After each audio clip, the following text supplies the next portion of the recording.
What is up, everybody? It's Dr. Vibe here, host and producer of the award winning Dr. Vibe Show. As always, I like to say you're blessed, highly favored, a magnet for miracles, and a solution to someone's problem. Do note that I'm the host of Epic Conversations, and the Dr. Vibe Show is the place for epic conversations. And do note, I am also was the 2018 winner of the Innovation from the Canadian Ethic Media Association. And we have another friend on the broadcast or on the conversation tonight. And I've had the opportunity to get to know this man a lot better in a very short period of time. And I'm just going to give you a little bit of background on him. His name is Glen Markham. A little bit about him. He's a dad of two daughters who got through their adolescence with their self-esteem intact, and he likes to joke and laugh too. He remains pleasantly surprised and breathing a sigh of relief. They are in their 20-something existential crisis mode right now, but all on track. They called him Poppy, Pop's daddy, and Pop the paparazzi. That's interesting. Growing up, business people call Glenn a brand strategist, service designer, innovation lead, creativity coach, storyteller, other names as well. And I ain't gonna ask him those other names. Over his years in business, Glenn has been challenging, mostly willing people into seeing all sorts of new possibilities for their brands and companies. Brand manager, brand expert, ting ting. He is known for the he is known for finding the links and connections many miss and uses the understanding to crack the problem wide open to reveal an unexpected solution. But these days, he's concerned about the state of dads. That life that life needs dads should not be a surprise, but seems to be. Through his work, he wants men to be proud to be a dad, a verb as much as a noun. He hopes to help them take their man skills and adapt them to become dad talents. He knows that being a dad is a journey with tears of joys and sadness. No do-overs, no rules. But as his eldest son said to him, quote, Dad, you don't get to quit.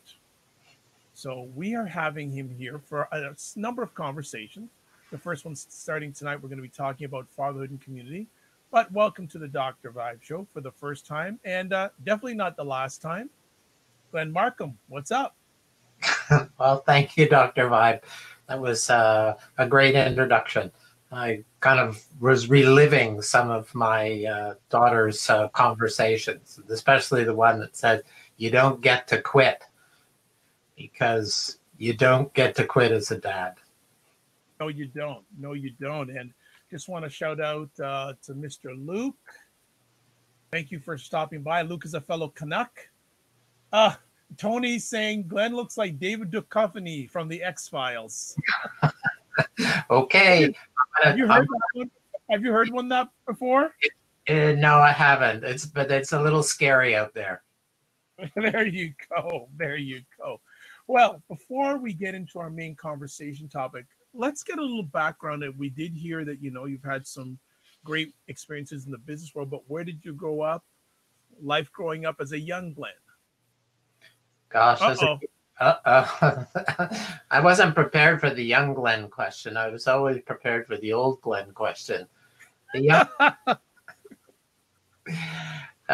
young Glenn question, relatively straightforward. My father was worked with atomic energy, and so as a result, we lived up in the Ottawa Valley area near Chalk River. So I grew up in a small town, about 5,000 people. So I had one of those lovely childhoods that everybody seems nostalgic about, that we get to ride around a whole town on your bicycle. No one ever paid any attention to us. We weren't afraid of anything. We just enjoyed whatever we could do. My parents had a flag that they put out when there was dinner time. Therefore, nobody could come around and visit us. Else, it was a free-for-all. So I think that was sort of a setup for me to explore things that you didn't actually get to ever explore. And that kept going over my lifetime. Since then, I've been on a horse farm. I've been in Europe. I've been in London. I've been in many, many, many, many different places. So Nice. that's, and what do you want to, know what I did athletically? I've climbed Monte Bianco or Mont Blanc. I've done 2 full Ironmans.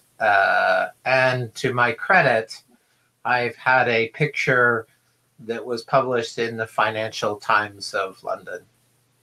Excuse me. You are. I need to get your autograph the next time I see you. Yeah, you can. But Thank I, the one of the delights you. of this journey so far is just the experimentation of many different pieces. My father never went anywhere. So this is what fascinates me about why Dad's has fascinated me, because here was a man, lovely man, who classically got up, went to work at 8 o'clock, got back at 4 o'clock, had the 5 o'clock dinner, had a nap, and then read his books from 7 through till 10, then went to sleep. And that was his life. My parents were married for 67 odd years. Wow. Did the together thing, did the classic stuff. They both died last year, but after long and lovely lives. So and with deaths that the seniors talk about as being good deaths. So one is hard pressed to say that was a rough thing. But I was remarking about a story that when I was thinking about why Dad started to infect me, we happened to be with our daughters. We were in Milan, and they were 5 and 7, and it was allowance time.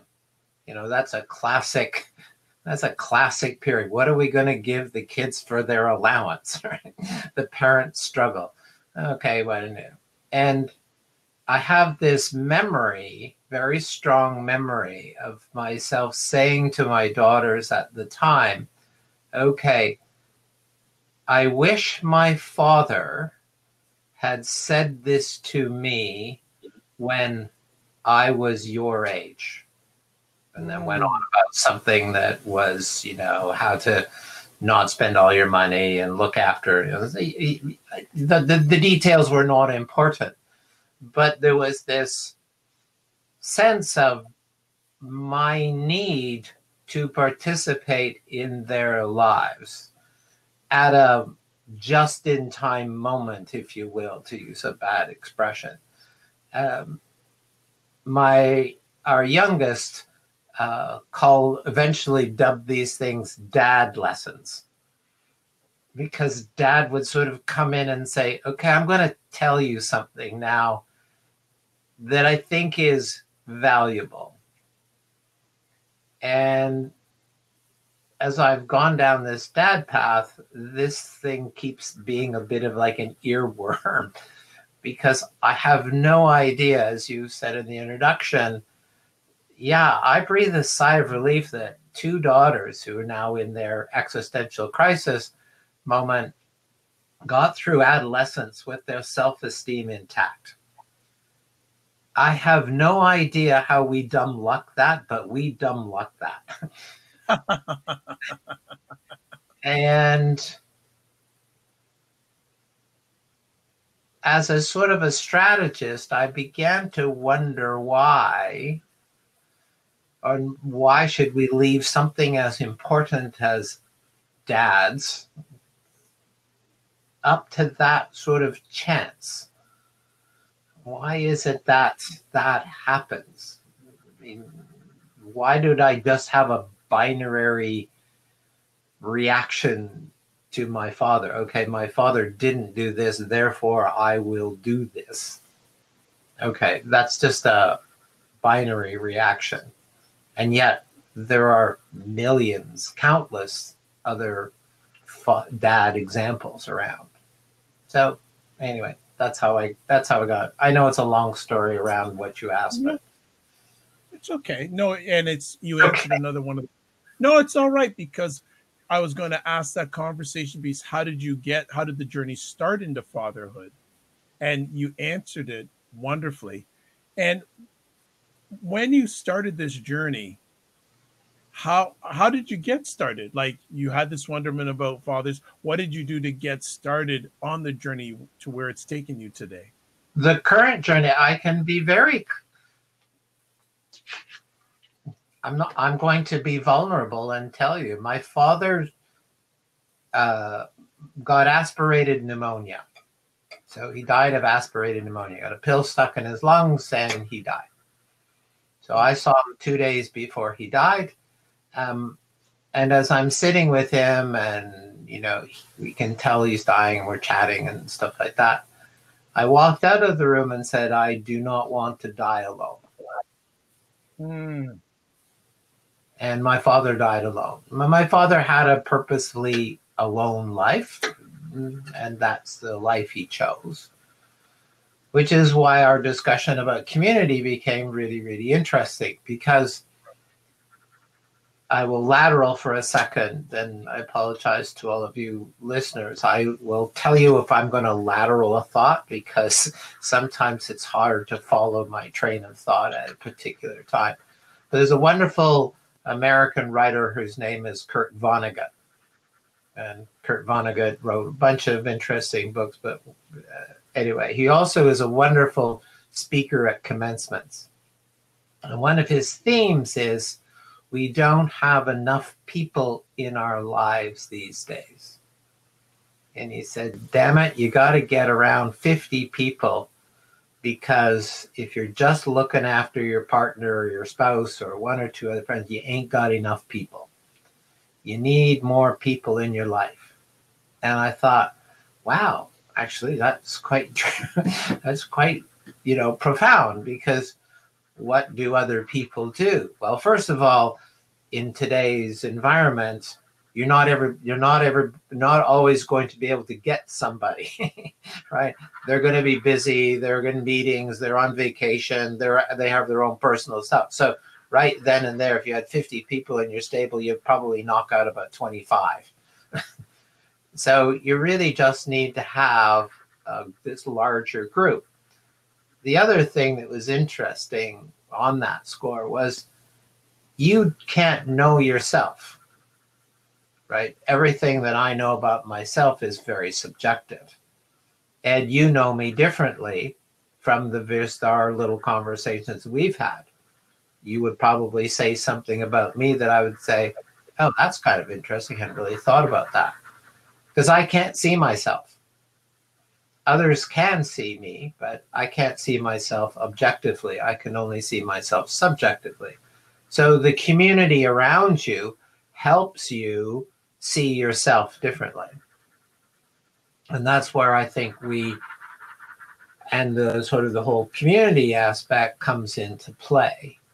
And that's what really got me going. I said, you know what would be really interesting is if you could find and have or encourage dads who are notoriously not sort of group kind of characters, get more dads in their life, get more men in their life. We all know the health benefits of more people in your life. You certainly don't then look to your spouse, wife, whatever, for everything. And this was Vonnegut's interesting point of view. He said, if you only commit to one individual for everything, that puts way too much pressure on that individual. He went so far to say, you know what? I wonder, hypothesis, if the reason we have lots of divorce in our world today is that we expect that soulmate, that partner, to be everything. And that's just unfair. And my dad and my mom worked something out, but I don't know. Well, before we go any further, I want to express my condolences on the loss of your mother and father. Oh, well, thank you. Yeah, and to lose them in the same year is very challenging. Yes, well, I'll add to that. My brother had a massive heart attack in this. And I expect him to die of this in the next 12 months, just because his heart's not gonna make it. So, yeah, that's part of the ups and downs of life. And I'm not trying to be flip, Dr. Vibe. Actually, one of the things that I think we as men have a skill at is sometimes the ability to separate the emotion from things that need to be done. And that's an amazing skill. And we can use it quite well. Many women, friends of mine, say, how can you compartmentalize that? How do you do that? I don't really know how I do that, but I do it. And it helps. When our children would fall down, what's the latest new technique? Your children fall down, what do? They look at you in order to determine what their emotion should be. Right? If you go, oh, it's terrible, and they try to go and hug you, they create an emotion of fear, or they want to cry. But if you do the, yeah, isn't that fun? You fell down. They create an emotion of, oh, I guess it's okay to fall down. So you have dads in particular have an amazing ability to be able to figure that action out. You see the action, create a pause, and then do something with it. Excellent. Just want to catch up here and welcome some people in the room. Greetings, Brad. Greetings, E.T. Greetings, Ryan. And greetings, Ricardo. Excellent. Good to have everybody on. I've opened up the room, so if anyone has any questions or want to add to the conversation, there are 2 seats open on the Get Vocal platform. Glenn, you wanted to talk about, well, you had three conversation topics. We picked this one first. Why did you want to start with fathers and community first? Wow. Because at the end of the day, why did I want to start with this first? It's the least troublesome.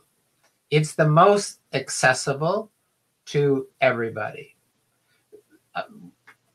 One insight that I've gained, even in this short period of time since I've been working on this, is that we always think of men and dads having problems, right? We want to solve a problem. Men aren't emotional enough. They don't talk enough. Oh, if they would only, do this, or so on and so forth. The weight upon the shoulders gets huge. Well, yeah, okay. What if you just said, take your basic man skill, which is, I bond with my friends, I go play basketball, I do something together. That's kind of what we do. And just say, well, why won't you do that with dads? Because you already know how to be community. There isn't anything more odd to being community of dads versus just being a community of men or a community of office workers. There's sort of something that goes funny when people say, oh, I'm now a dad, therefore I kind of have to do this alone. Well, you don't do it in many of your other worlds, so why would you do it in this world? So that to me was why I wanted to start there, because you're sort of already successful. As a man, you've sort of already reached, you had to go and find your mate, right? You actually had to put out some effort. You had to plan for it. You had to do a whole bunch of good things in order that some person would then say, you know what, you're valuable to me. And we're valuable to each other. You worked hard at that. Okay, so you got those great skills. Well, all of a sudden there's a new life in your world. Well, why wouldn't you use the same kind of skills that got you your mate to work with your children? It's sort of strange to me that we miss that. And why don't you bring your community of other guys in? Some may or may not have had children doesn't really matter, because you know the value of community with anything you do, right? I mean, if you go and take a lesson, you enjoy the people that you take a lesson, whether it's golf or tennis or investment or anything else. You know the value of being with other people. So why do you not use that same impulse when you go and think about dads? What is it that precludes you? What stops you? What gets in the way? So I just said, well, you know what? Nothing should get in the way. Just take that skill you already got and put it on a new audience.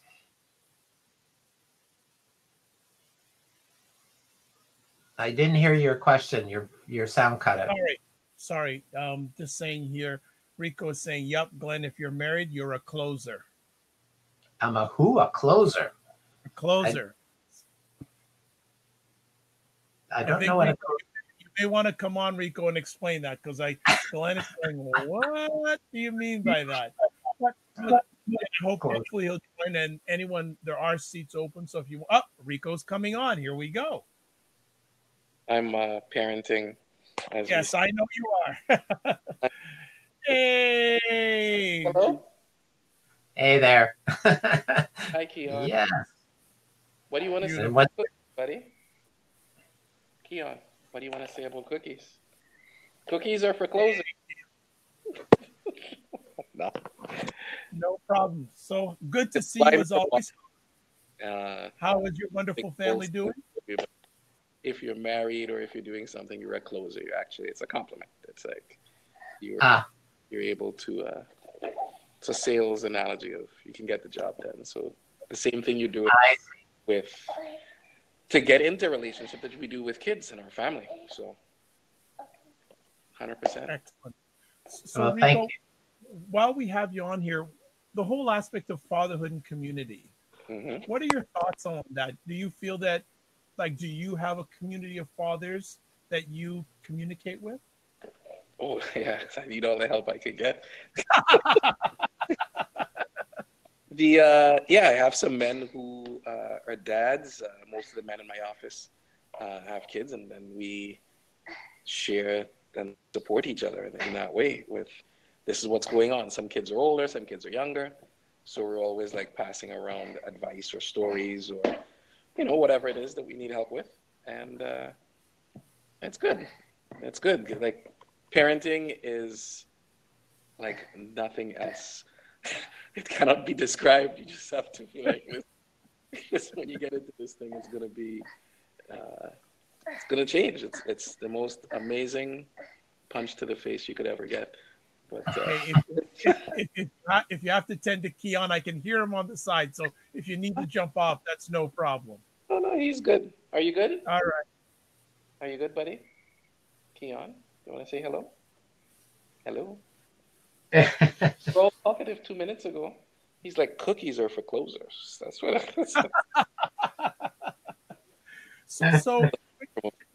So Glenn, just sharing on what Rico has said, do you have any additional comments? Well, what was fascinating was that Rico just naturally did what I think is should be natural, and that he just took some of his office mates and said, you're my office mate. What is it that we want to do? And you're also a dad, so what's up with this? It became natural and normal. Because what's fascinating out there to me is, well, many of the things that are fascinating. Mostly the conversation space for dads is a black hole, a gap, non-existent. I grew up in the agency world. While I never created the dad presentation, we often see portrayed dads as not being able to negotiate anything. So the space and the conversation around dads is shallow at best. I would agree with that, Glenn. It's these notions of fatherhood, of what it would mean. And, you know, dads are doing something wrong with the kid or barely engaged at all. And, you know, most of the men that I know are very deeply engaged with their kids and their family, and taking calls in the middle of the day, you know, literally building their whole work schedule so that they can be there with their kids every single day and be part of it. So it always irks me a little when I see that sort of trope perpetuated, because it's just not true. I mean, the dads I know are great fathers that are highly engaged and Right. involved. So I'll ask the question then to you. What is your gang of dads? I'll just call them a gang of dads. Your community of dads. What's the biggest support you get from them?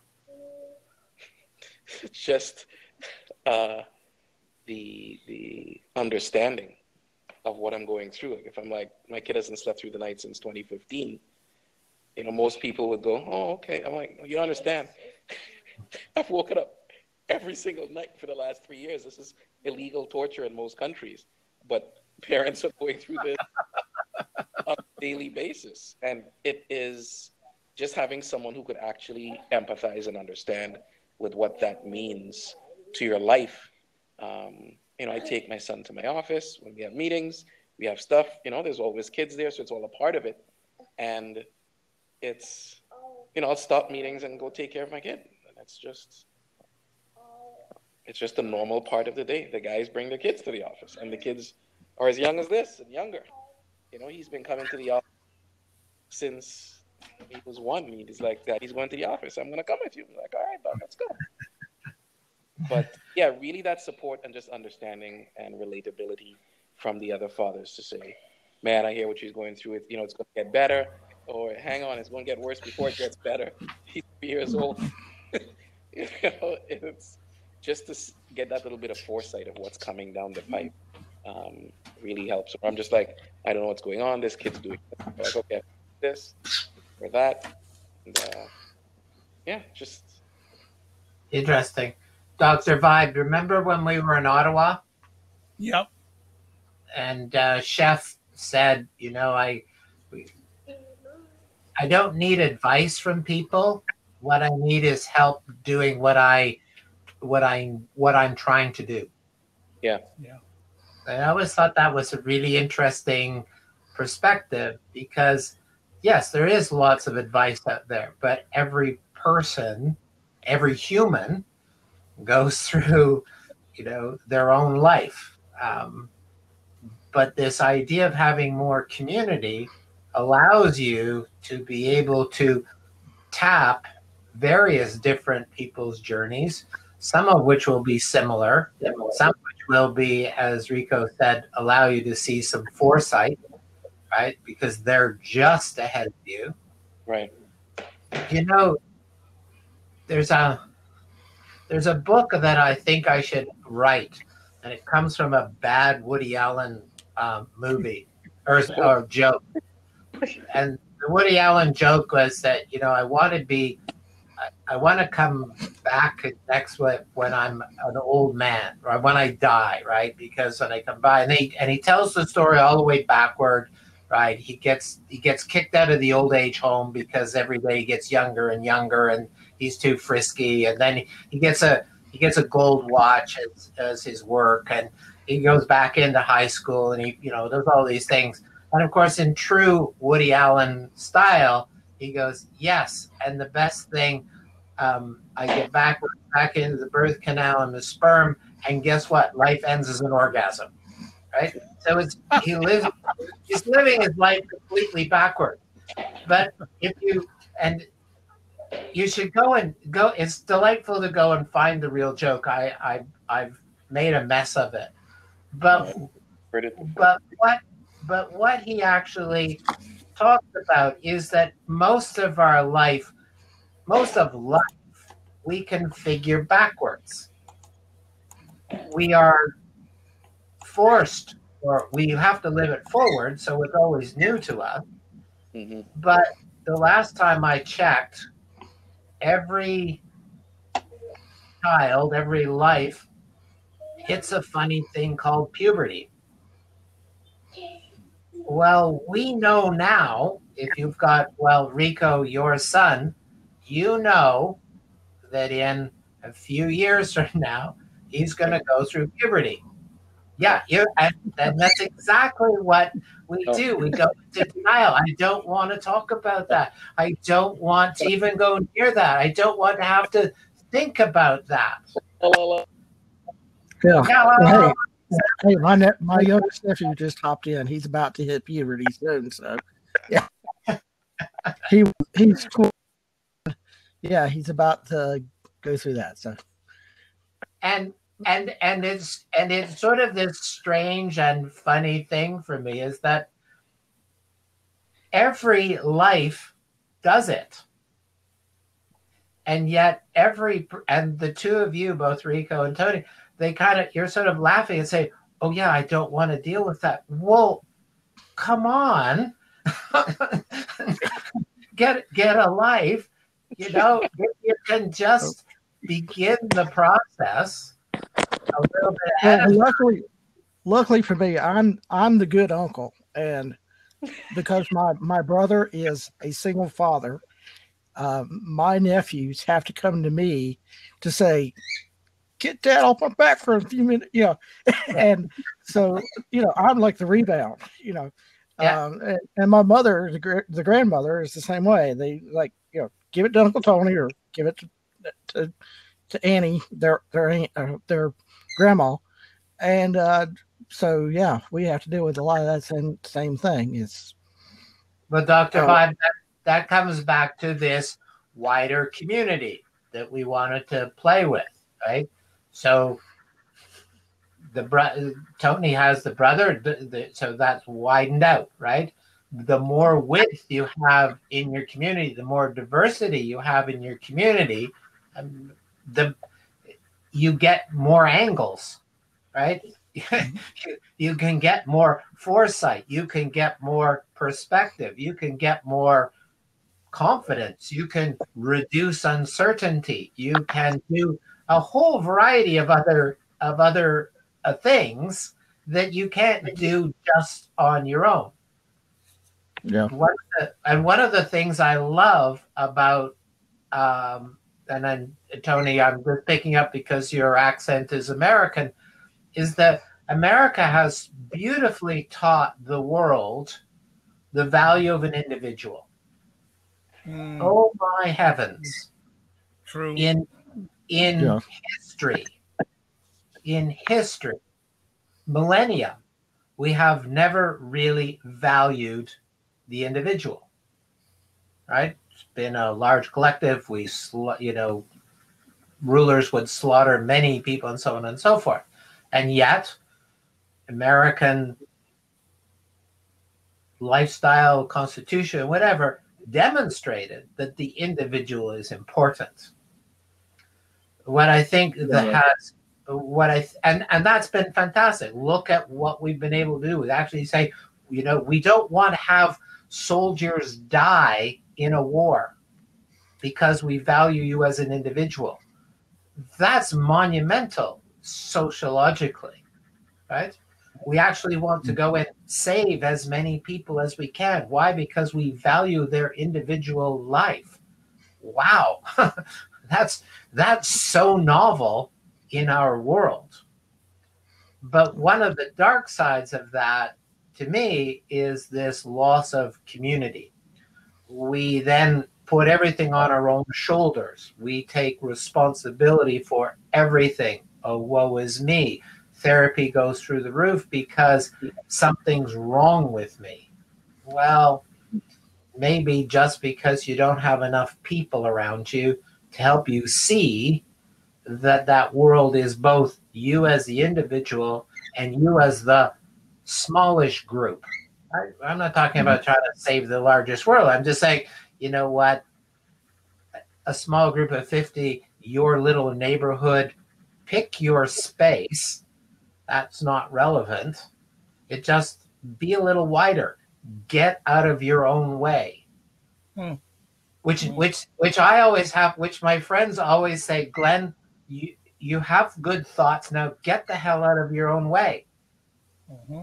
because you're in your own, you've done that bit. Now we need other people. You need to bring in other people to help it go in different spaces, because you can't do that alone, nor should you.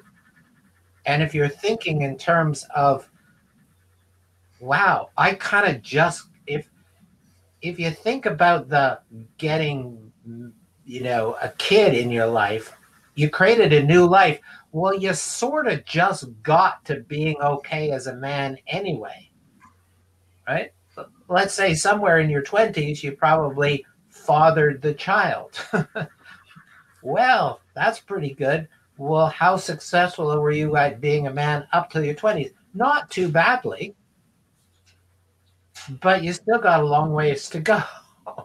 Yep. So it's kind of surprising that now you're going to be responsible for this new life. Hard job. So Glenn, let me come back and ask. Sure. Let's compare the fathers both of you had, yourself and Tony. Did they have a community? Mine did not. Okay. As far as mine went, my mother was a single mother, and so my mother was raised me and my brother as a single mother, and so my Aunt Raynell, my mother's sister, and several friends of the family raised me, meaning a friend of the family who was a man, one of my man figures, children's ministers, youth ministers, and I had many influences in my life. Now, growing up, I did know my father. I did get to interact with my father quite a bit, even though he was out of the picture. But he left my mother when I was 4 years of age and officially divorced when I was 6. And, so I had a stepmother and a stepsister. And the only time I really saw my father is when he remembered, oh, my sons have a birthday. Oh, it's 4th of July. Oh, it's Christmas time. Oh, it's New Year's. It's Thanksgiving. Something like that. Or if he just happens to remember, oh yeah, I've got some sons. Yeah, I need to go deal with them. Hey, let's give them $50 and bribe them for, make it look like I'm a dad. So that was my interaction with my father. My father did have a group, but pretty much, he worked his full-time, three jobs he did. And the rest of the time he spent at bars and nightclubs. And that was his tribe. So I'm kind of glad I didn't have that influence in my life. Right. But I did get to see it a couple of times when I was around him, drinking beer and smoking cigarettes and doing all the negative stuff that, he did. So. But what to me is fascinating. Sorry, Dr. Vaughn. Go ahead. No, go ahead. What to me Tony brings up is back to the thing that our eldest daughter reminds us of, is that dads don't get to quit, because despite the fact that Tony's father was not part of his life, Tony's father is still part of his life. That legacy continues. Whether it's whatever that is, it is there. And this is, to me, a really intriguing space and importance that dads and men, I think, and society kind of underappreciates, that you're kind of a dad for life. We kind of give it moms the biological nod. Yeah, they carried the kid for 9 months and then they had to feed it, because if they didn't feed it, it would die. I mean, it's kind of sort of accepted. But dads are there too. And we forget that. I'll give you another memory. Michael Jackson's funeral, right? Big production. You can find this on YouTube at some place. And everybody is, waxing eloquently about him and his stuff. And there's people singing some of his songs, and, there's great outpouring of caring and stuff like that. And right towards the end, they bring on his daughter, and she comes up to the microphone, and she's kind of standing there, and you can feel the tension in her body. And she goes, "Daddy, I miss you." No one in the world to that moment ever saw Michael Jackson as daddy. Now, she is dealing with all sorts of, rigmarole as well, but that is the impact. That is the last thing. Like, he's daddy. That's the world that daddies create. That's the world that dads envision for their children. Now, his community didn't help him very much. That's okay. You can't step away from the importance of that dad space. It's important. It's very important. Let me come Now, back. Dr. Bob, I did want to kind of point out what I was wanting to ask Glen here. From my perspective, I'm a firm believer in it takes a village to raise a child, and it doesn't just take raising your child. It also brother helping brother, sister helping sister, sister helping brother, all kinds of other stuff. But do you feel, and I'm kind of playing devil's advocate here with my question, and it's also coming from experiences of going from a small town to a very small community. I grew up in a fairly larger town than I live now, and now I live in a population of about 9,000 to 12,000 people in this area, compared to a big city that was like hundreds, thousands of people. Do you find that the sense of a community can be a double-edged sword? Meaning it is good, it's wonderful, it does take a village to raise a child. However, a community, a child or a different person does get different aspects all the time, of anything from how to change a tire to what is God, and so oftentimes a child, and I have to take this into consideration because of my nephews who are 12 and 19. My brother often has to come to me and say, well, I don't like the way you've presented your view on religion, or just something like that. And then not only that, that's my oldest nephew just passed by. Not only that, but it also gets they get viewpoints on religion from every person in town. So does that make sense where I'm going? Sure. So I believe, and this is Glen, I believe, so take that with however you wish. I believe life is a double-edged sword. I believe that things happen, they're neither good nor bad. We can make them good and we can make them bad. And I know that's maybe deep philosophical, but you have the benefits. You're delightfully able to help your brother with some points of views. Now, the beautiful thing is that your nephews at 12 and 19, I think you said, are kind of in that adult space that they can either agree or disagree with you. And, you know, whether your brother likes your idea of religion or doesn't like your idea of religion, it's just your idea of religion.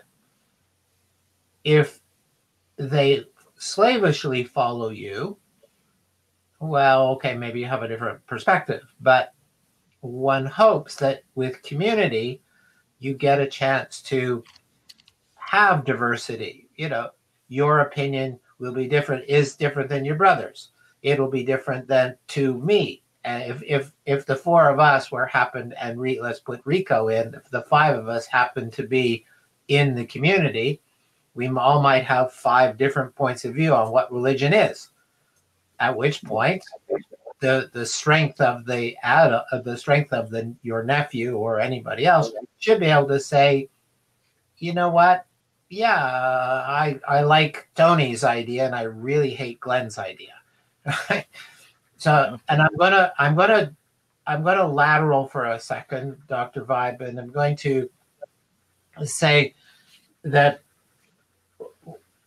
having raised 2 daughters, you know that when they're young, their safety is really important, right? And so with any child, you basically are in control.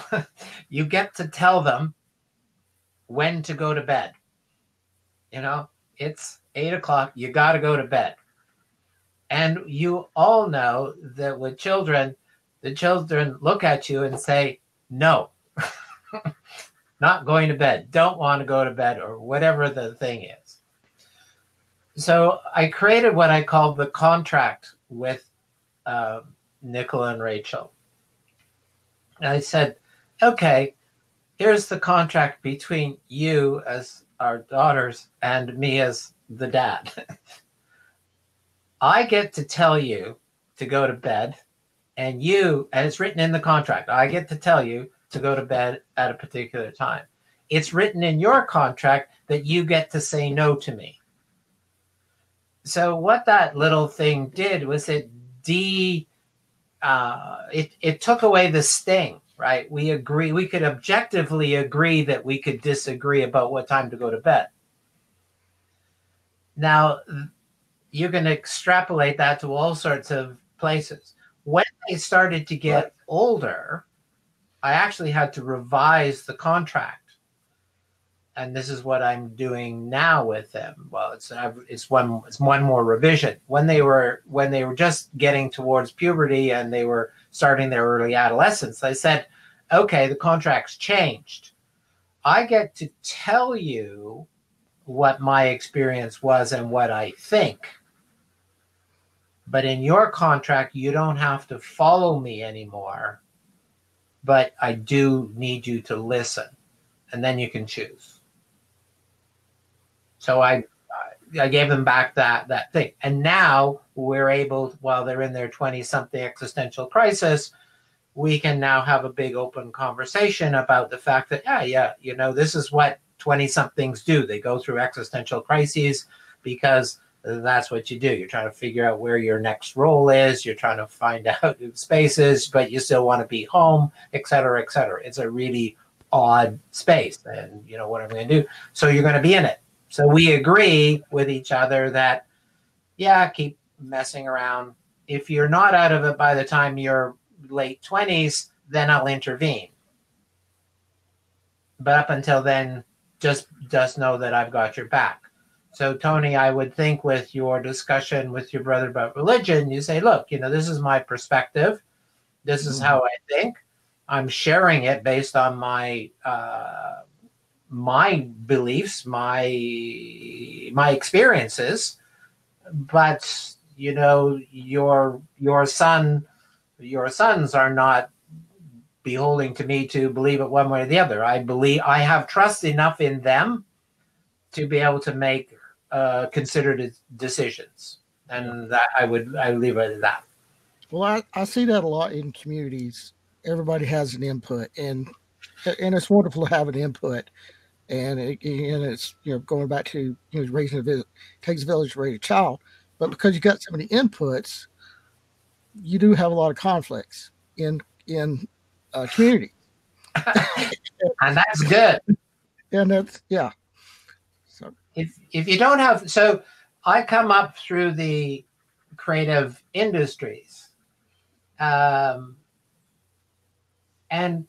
conflict helps you get out of your own way, because Dr. Vibe and I have, I call it, we spar with one another, right? We do. I mean, I don't take him seriously. He doesn't take me seriously. I know that what he says sometimes is crap, and he knows that what I say is crap. But that's not relevant to the fact that we both have a fundamental belief in the importance of dads. We can argue about, strategy. We can say it could be this, could be that, but we don't disagree on a fundamental principle. That's good, because together, in the short time that I've worked with him, we get to stronger places. That's when conflict works. That's when diversity is your friend. That's when community can come together, because objectively, you've gotten out of your own way and you're concentrating on something more important than just follow me. If you're still in the just follow me, you're being belligerent and trying to force yourself on somebody. That's okay when you're a dad looking, or an uncle looking after a 4-year-old, because they don't know what they don't know. They don't know when they put their hand on that open flame, it's going to burn. And that's all right. But by the time they're 12, they kind of get that. So you got to give them that space. So, Glenn, our time is winding down fast, and we really haven't got into this, so we may have to do a part two. But and I'm gonna leave this as have this as our final conversation piece. What do you feel is the state of dads communities as we're sharing live on April 15, 2019? I think they're invisible. I think the dads communities are invisible, and that makes them challenging, because if you've got a community, you're feeling okay. If you don't have a community, you don't know that community is useful. Certainly, there's nothing outside of society that says, oh my gosh, dad's communities are great, right? If you think on terms of the moms, right? God, moms get community even if they don't want it. You've ever seen a pregnant woman wandering down the street and people come up and want to touch her belly? You can just see the woman, some just want to punch them in the head, right? Well, where's the dad community? You see a dad go through a little park pushing the stroller. He's the lone dad. Wow. The women sort of go, oh, look at, or they go, oh, isn't that nice? It's like, no, there's none of that. So it's invisible, I think, is the state of the piece. And that bothers me a lot, because, community makes, we're social creatures. Right. So let me ask, what do you feel can be done to change or start to change that situation? Yes, and I think this comes, I'm not certain that we can change it as a kind of an outside in. What I believe is that, and it's what I said near the top of the bit, men know how to do community. It's not really a foreign idea to us. It's just, for some reason, when we become dads, we don't apply that skill. And I think just trying. What I just want to interrupt you there. So why do you feel it's not being applied, or what could be some root causes for it not to be applied. And as we continue here, welcome to D. Scott Smith. Thanks for jumping in. But yeah, why do you feel when man becomes a dad, why do they lose that sense of community? Well, I think that's the $1 billion question. But I think one of the hypotheses on the table is that once you start to become a dad, you get to the margins really, really, really fast, because the system, medical systems, biological systems, kick in, and you get shunted. You used to be the leading man. Now you're kind of the also ran. Why? Because the alien inside the woman's body is already taking over the woman's body, right? The woman has already changed, and she's got a whole slew of women friends who come around and people who don't know. And the dad is no longer there. And so I think he gets lost on his own journey. There's a sense of, well, all I really get to do is, get pickles, or, help, go to Lamaze class and learn how to breathe. And he kind of forgets that he's on his own personal journey. Because I think Rico touched on it a bit earlier. On this journey to becoming a man, or continuing to be a man, it was sort of odd that dad's going to take this secondary role. And yet the truth, a truth, it's not the truth, but certainly a truth to me, is that that being a dad helps you become the man you're trying to be.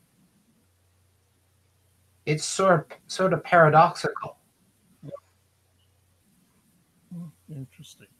Tony, any comments you want to add on to the conversation? Well, I'd say another part of the reason why fathers have lost their ability, and it even goes for uncles too, as far as lost their ability of community, is what I was talking about, conflict, of, these are family traits, family heritage, family,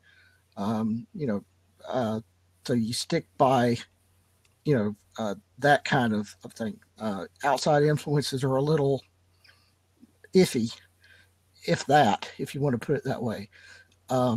So you do kind of become isolated. That's the reason the Amish do what they do, and other groups, because they don't want outside influences. Would that apply, Glen?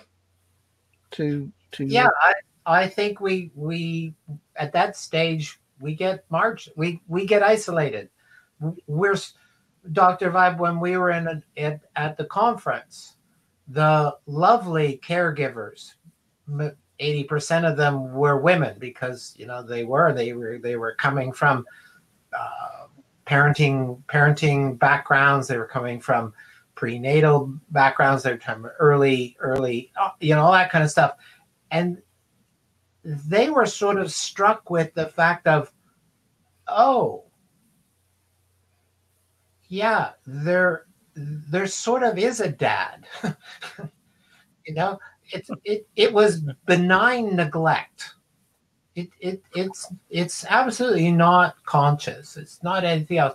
Well, if you're set up in a situation where, okay, it's really important with your kid, and you're feeling, well, what do I do? And you're feeling isolated because all of a sudden the world revolves around the birth of the child and the young child and early stages of child.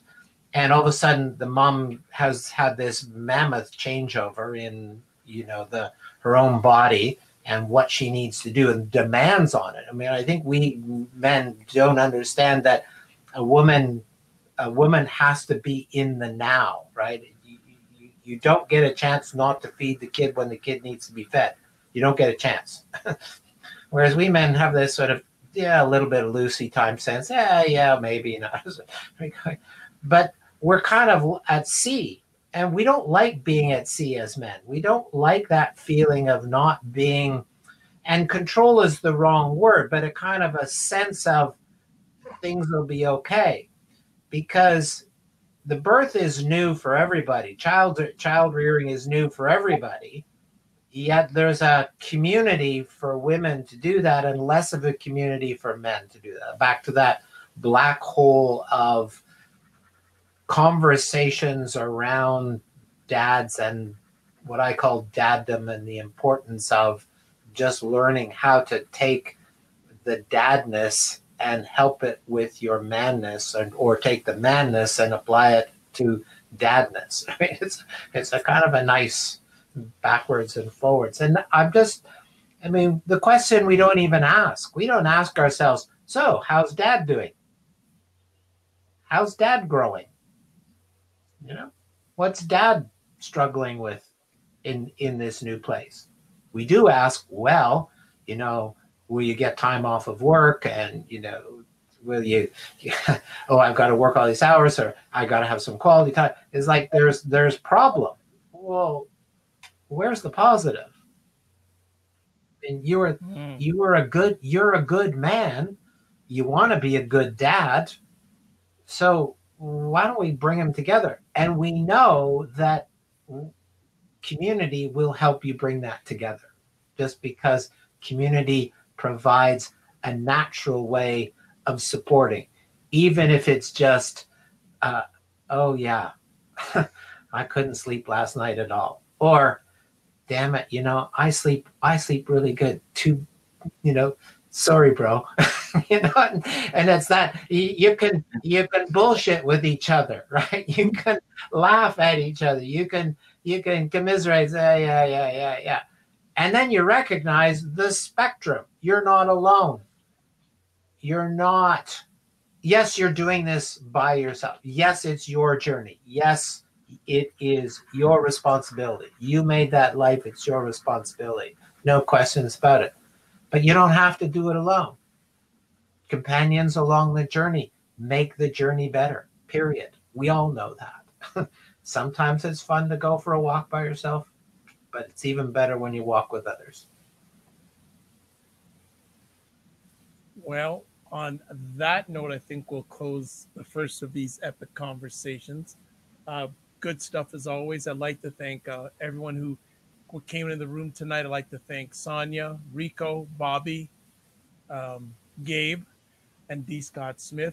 ET also jumped in. There were some people on Periscope. I'd like to also thank on the Get Vocal platform Lokesh, who is the tech guy for Get Vocal. Thanks everyone for stopping in. And also, most importantly, thanks to Glen for taking time out of his positive, productive schedule. Glen, if people want to find out more about you and what you're up to when it comes to dads, how so you can use my email at glen@ofdadsandmen.com. Of dads and men. I'm just gonna add men. I'm gonna just type that in the comment section. So there it is, right there. Myself. Yep, there we go. And upcoming conversations we're going to be having with Glen. We're going to be talking about dads and sex and dads and time. So make sure you're following me, whether it's on the Get Vocal platform or Twitter or Facebook, and you will get the dates and times for those upcoming conversations. And also, one other person I'd like to thank for jumping on tonight was Stephen. So didn't forget you, Stephen.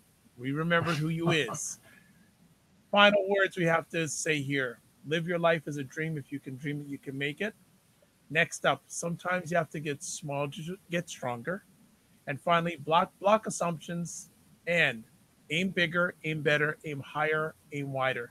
If you want to have me host any conversation topics, you know I mostly will. You can email me at dr.vibe@the.drbibeshow.com. Some upcoming people on the conversation. Actually, one of them is in the Get Vocal room right now. D. Scott Smith is going to be on in a few weeks. And also this Wednesday, upcoming Wednesday, I'm hosting a conversation about Black generational wealth with Leah Miller. Scheduled guests, our scheduled friends are Leah Miller, Dr. Tachi, and Askia Jones. So that's 9 p.m. this Wednesday night. God bless, peace, well, keep the faith, and thanks for watching. Good night, everybody. Good night, you.